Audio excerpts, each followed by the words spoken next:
जय हिंद दोस्तों। आज का जो क्लास है वो बहुत ही महत्वपूर्ण होने वाला है क्योंकि क्लास 8 का फाइनल एग्ज़ाम जो है 28 जनवरी को होने जा रहा है। और हम जो आज का ये वीडियो लेकर आए हैं इसमें हम सभी सवालों को ट्रिक से आज के इसी वीडियो में याद कर लेंगे, यानी आप लोगों को दोबारा वीडियो देखने की ज़रूरत नहीं पड़ेगी।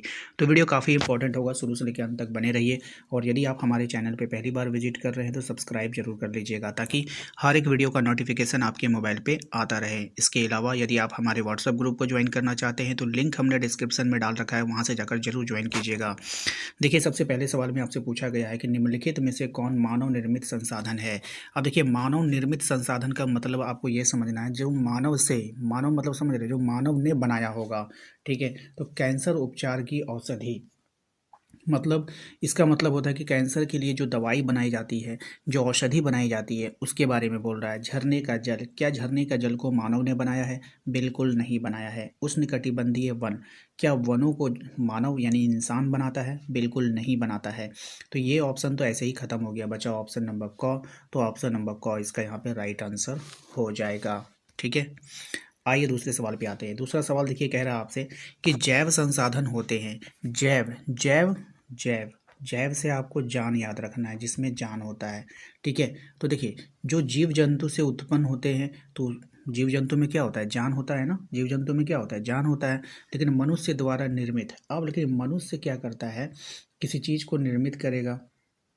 ठीक है, तो मनुष्य निर्मित करता है यानी कि निर्माण करता है, तो वो क्या करेगा? व्युत्पन्न नहीं हो रहा है जीव जंतु से, व्युत्पन्न, व्युत्पन्न का मतलब जो उसको जन्म देता है। लेकिन मनुष्य द्वारा निर्मित, जैसे कि मनुष्य घर बना दिया, ठीक है, तो मनुष्य इसका निर्माण किया। ठीक है, तो यहाँ पर मनुष्य जो निर्माण करता है, क्या उसमें मनुष्य इंसान किसी चीज़ में जान डाल सकता है? नहीं डाल सकता है। ठीक है, तो ये नहीं होगा। ठीक है, अब निर्जीव वस्तुओं से व्युत्पन्न, अब कोई निर्जीव वस्तु है उससे उत्पन्न कर रहे हो, मान लो एक पाइप है, पाइप का टुकड़ा है, आप उस पाइप को काट दो, एक पाइप से दो पाइप बना दो, तो क्या ये जैव संसाधन हो जाएगा? नहीं, क्योंकि ये पहले से निर्जीव था, पाइप का टुकड़ा पहले से निर्जीव था, उससे फिर से आप एक टुकड़ा पाइप का बना लिए, तो वो तो निर्जीव का निर्जीव ही रहेगा ना। लेकिन जीव जंतु से व्युत्पन्न जो होता है ना, वो क्या हो जाएगा?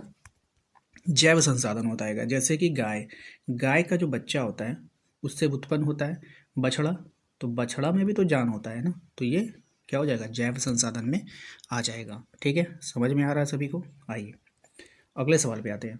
अगला सवाल देखिए, कह रहा है कि केरल के तटीय रेत में पाया जाने वाला संसाधन क्या है। तो केरल के जो तटीय रेत है ना, उसमें पाया जाने वाला थोरियम होगा, मोनाजाइट होगा, यूरेनियम होगा। तो इसका जो राइट आंसर है मोनाजाइट। अब इसको ट्रिक से कैसे याद रखेंगे? देखिए, केरल का तटीय रेत में, अब तटीय मतलब किनारा, केरल है, ठीक है, केरल है, तटीय, तटीय मतलब समुद्र के किनारे जो रेत है। तो आप लोग देखोगे कि जो घूमने फिरने का शौक कौन रखता है? लड़कियां लोग रखती है। और यहाँ पे लड़कियां का नाम में कौन सा नाम आता है? मोना। मोना एक ऐसा नाम है जो लड़कियों का नाम है। तो आपको ये याद रखना है कि मोना जो है कहाँ घूमना जाना चाहती है? तटीय रेत में। कौन घूमना चाहती है? लड़कियां। लड़कियां कौन है यहाँ पे? मोना है। तो मोना जाइट हो जाएगा यहाँ पे। ठीक है, तो इस तरह से ट्रिक से याद कर लीजिएगा। आपको एग्जाम तक याद रखना है, उससे ज़्यादा तो याद रखना नहीं है। ठीक है ना। और हाँ, आज के इस वीडियो में ना आप लोग कमेंट बॉक्स में जाइए, आप अपना नाम और अपने ज़िला का नाम, जैसे आपका नाम है रवि तो आप लिखोगे रवि, यदि आप दुमका में रहते हो तो आप लिखोगे दुमका। ठीक है, इस तरह से ज़रूर लिखिएगा कमेंट बॉक्स में, ताकि हम नेक्स्ट अगले वीडियो में आपका नाम ले पाएँ। ठीक है, आइए अगले सवाल पे आइए। क्वेश्चन नंबर 4 में देखिए, बोल रहा है आपसे कि संसाधन का समझदारी पूर्वक उपयोग करना और उन्हें नवीकरण के लिए समय देना क्या कहलाता है।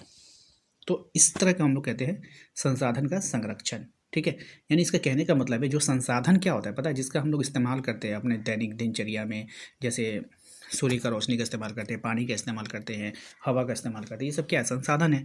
तो लेकिन उसका आप ऐसा इस्तेमाल करो, समझदारी से इस्तेमाल करो। जैसे कोयला हो गया, पेट्रोलियम हो गया, ये सब भी संसाधन है, तो उसका ऐसा समझदारी से उपयोग करो। ऐसा नहीं कि एकदम एक ही दिन में सारा को ख़त्म कर दो। ठीक है, तो बच रही है।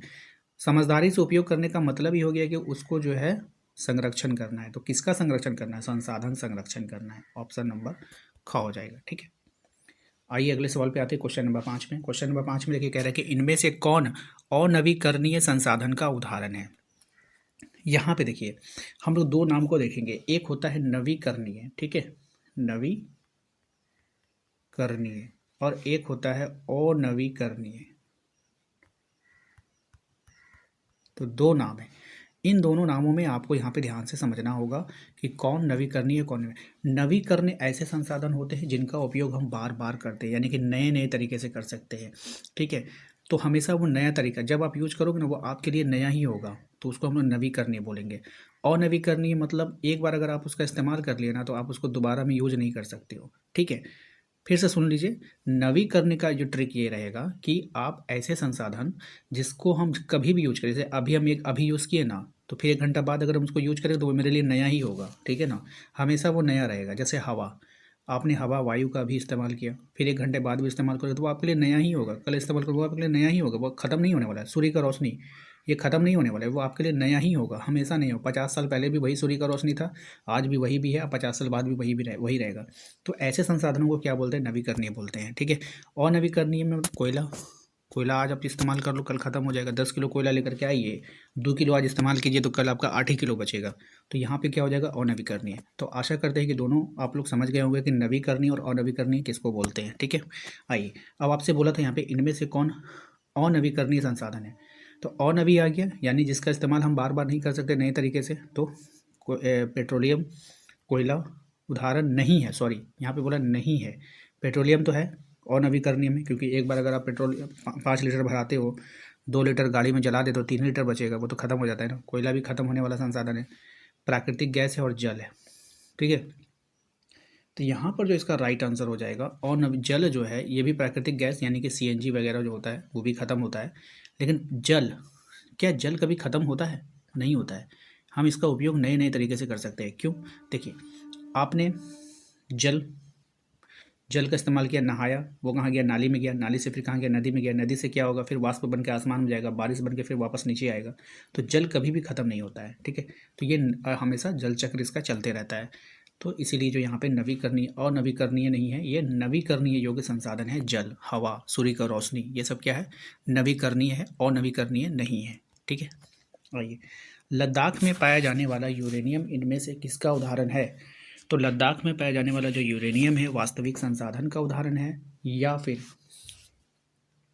संभाव्य संसाधन है? नवीकरणीय संसाधन है और नवीकरणीय संसाधन है। तो लद्दाख में पाया जाने वाला जो यूरेनियम है वो संभाव्य संसाधन, यानी कि संभावना है उसकी। उसकी संभावना किसको बोला जाता है? जो, क्या बोलते हैं उसको, जो आने वाले भविष्य में आएगा, अभी है नहीं वहाँ पे। ठीक है, मतलब कि संभावना है कि वहाँ पे यूरेनियम बहुत सारा है, तो वहाँ पे संभाव्य संसाधन हो जाएगा। ठीक है, इसको ट्रिक से कैसे याद करेंगे? तो देखिए, संभाव्य, संभावना का मतलब क्या होता है? संभावना उसी पे व्यक्त होती है जिसको देखा जाता है। जैसे कि मान के चलिए आपके इलाके में कोई चीज़ देखा गया तो हम लोग क्या बोलते हैं? अरे इसकी संभावना है। तो लद्दाख से देखना, दाख से देखना, असंभाव से संभावना। ठीक है, ये ट्रिक लगा लीजिएगा। नेक्स्ट है संसाधन होता है। अब संसाधन क्या होता है यहाँ पर आपको बतानी है। जो संसाधन होता है वो होता है मानवीय क्रियाओं का परिणाम। संसाधन क्या होता है? मानवीय क्रियाओं का परिणाम। मानव जो भी क्रिया कार्य करता है ना, उसका जो परिणाम होता है, उसका जो रिजल्ट होता है, उसको हम लोग क्या बोलते हैं? संसाधन बोलते हैं। क्वेश्चन नंबर 8 पे आइए, कह रहे हैं कि यह एक प्राकृतिक संसाधन है। कौन एक प्राकृतिक संसाधन है आपको बतानी है? सड़क, बैलगाड़ी, मृदा या फिर लकड़ी का घर। अब देखिए, नेचुरल, प्राकृतिक मतलब क्या? गॉड गिफ्टेड, जो जो गॉड देता है। ठीक है, सड़क है, बैलगाड़ी है, मृदा है, लकड़ी का घर है। ठीक है, तो यहाँ पर आपको पहचानना है कि कौन है। तो मृदा यानी मिट्टी जो होता है वो गॉड गिफ्टेड है, हम लोगों ने नहीं बनाया। सड़क हम लोग बनाते हैं, बैलगाड़ी हम लोगों ने बनाया, लकड़ी का घर हम लोगों ने बनाया। क्या मृदा यानी कि मिट्टी को हम लोगों ने बनाया? बिल्कुल नहीं बनाया, ये गॉड गिफ्टेड है, ये प्राकृतिक है। ऑप्शन नंबर ग इसका राइट आंसर होगा। ठीक है, चलिए अगले सवाल पे आते हैं। अगला सवाल है हमारा कि इनमें से किनका वाणिज्यिक मूल्य नहीं होता है। तो किनका नहीं होगा भाई? वाणिज्यिक मूल्य नहीं होगा। मतलब आप समझ रहे हो, वाणिज्यिक मतलब बिजनेस पर्पज से कोई मूल्य नहीं होता है। क्या माता पिता का प्यार को आप बेच सकते हो? क्या खरीद सकते हो? क्या इसका कोई मूल्य होता है? नहीं होता है। ठीक है, बाकी कृषि भूमि बेच सकते हो, कोयला बेच सकते हो, जंगल बेच सकते हो, लेकिन माता पिता का प्यार नहीं बेच सकते हो। तो ऑप्शन घ इसका यहाँ पे राइट आंसर हो जाएगा। अब इस सवाल को ध्यान से देखिएगा। इस सवाल में आपसे बोला गया है कि चक्रीय संसाधन का एक उदाहरण आपको देना है। तो चक्रीय संसाधन का उदाहरण क्या होगा? पेट्रोलियम, कोयला, प्राकृतिक गैस या फिर जल। तो क्या हो सकता है यहाँ पे? तो यहाँ पे जो जल होता है वो चक्रीय संसाधन में आता है। अभी हमने बताया था आपको कि आपने एक बाल्टी पानी से नहाया, वो नाली में गया, नाली से फिर नदी में गया, नदी से फिर भाप बन के आसमान में गया, आसमान से फिर नीचे आ जाएगा। ठीक है, बात समझ में आया? बारिश के रूप में फिर नीचे आ जाता है। तो इसमें चक्रीय, जो चक्र की तरह चलते रहता है, तो यहाँ पे चक्रीय संसाधन जो है होता है जल। ठीक है, आइए अगले सवाल को ध्यान से देखिएगा। कह रहा है कि किसी भौतिक पदार्थ को मूल्यवान बनाने में सहायक होता है। किसी भी भौतिक पदार्थ को मूल्यवान बनाने में सहायक कौन होगा? तो मनुष्य की योग्यता। ठीक है, क्या होता है? मनुष्य की योग्यता। मतलब आप देखिए, किसी भी भौतिक पदार्थ है, भौतिक पदार्थ का मतलब अब मान लीजिए मिट्टी। ठीक है, ध्यान से समझिएगा। मिट्टी, इस क्वेश्चन को समझा रहे हैं आप लोगों को। मिट्टी, मिट्टी क्या है? एक भौतिक पदार्थ है, फिजिकल, है ना। तो हम क्या किए कि मिट्टी को लिए, उसमें पानी डाले, उसका मतलब कि उसका आटा बनाए, और फिर उससे हम ईंटा बना दिए। मिट्टी से ईंट ईंट बनता है, उसको फिर भट्टी में ले गए, पकाए, और वो ईंट बन गया। तो हमने क्या किया, एक भौतिक पदार्थ को लिया और उसको मूल्यवान बना दिया। यानी पहले मिट्टी की कोई कीमत नहीं थी, फिर उसको मैंने पका करके ईंट बनाया। अब वो ईंट जो है, एक ईंट जो है 10 रुपये में बिक रहा है। तो मैंने तो मिट्टी को मूल्यवान बना दिया ना। तो बात समझ में आई? तो कौन? मनुष्य की योग्यता। अच्छा, ये मैंने कैसे बनाया? क्योंकि मैंने पढ़ाई कर रखी थी, मुझे ज्ञान था। तो देखिए, ज्ञान दो तरीके के होते हैं, एक स्कूलों में मिलता है, एक मतलब कि किसी से सीख कर मिलता है। तो ईंट बनाना तो वो ज्ञान ही है ना, है। जिसको नहीं पता है कि कैसे बनेगा, वो कैसे बनाएगा? नहीं बना सकता। तो मनुष्य की योग्यता यानी कि उसकी जो एजुकेशन होती है। बात समझ में आई? चलिए अगले सवाल पे आते हैं। अगला सवाल है हमारा, निम्न में से एक सतत पोषणीय विकास का सिद्धांत नहीं है। कौन नहीं है, आपको बतानी है। तो यहाँ पर जो नहीं होगा, मानव का स्वयं के विकास के लिए सोचना।